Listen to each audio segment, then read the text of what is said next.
Doughnut Economics inspires me because it throws me a lifeline and helps me to get a handle on this subject of money.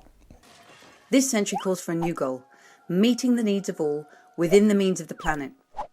In other words, it's time to get into the donut, the sweet spot for humanity. But that's no easy task.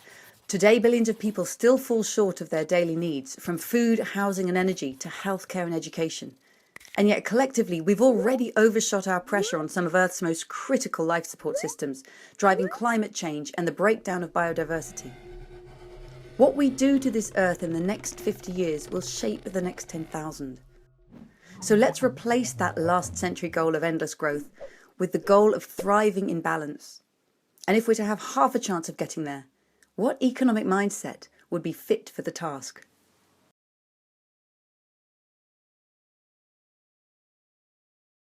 I first heard about Cambridge Doughnut Economics and was very intrigued about the name, and so decided to read the book by Kate Raworth, and it really resonated with me.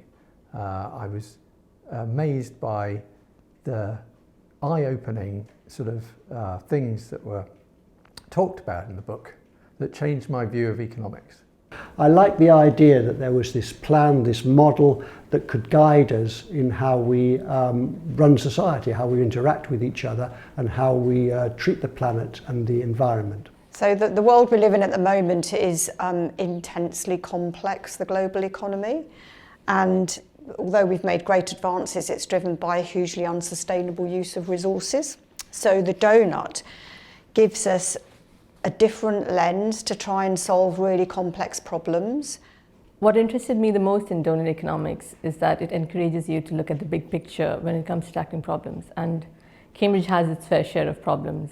I joined CamDeAg because I heard the group was starting up, and I was really excited that there were people locally that were passionate about this as well and trying to get this applied locally, so a city portrait, working out how the activities of Cambridge fit in the Doughnut economic lens.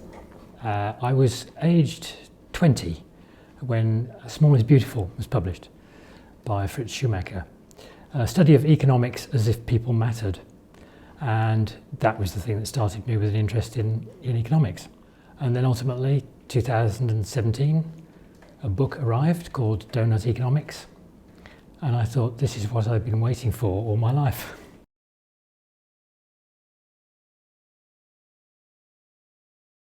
The book is a big eye-opener.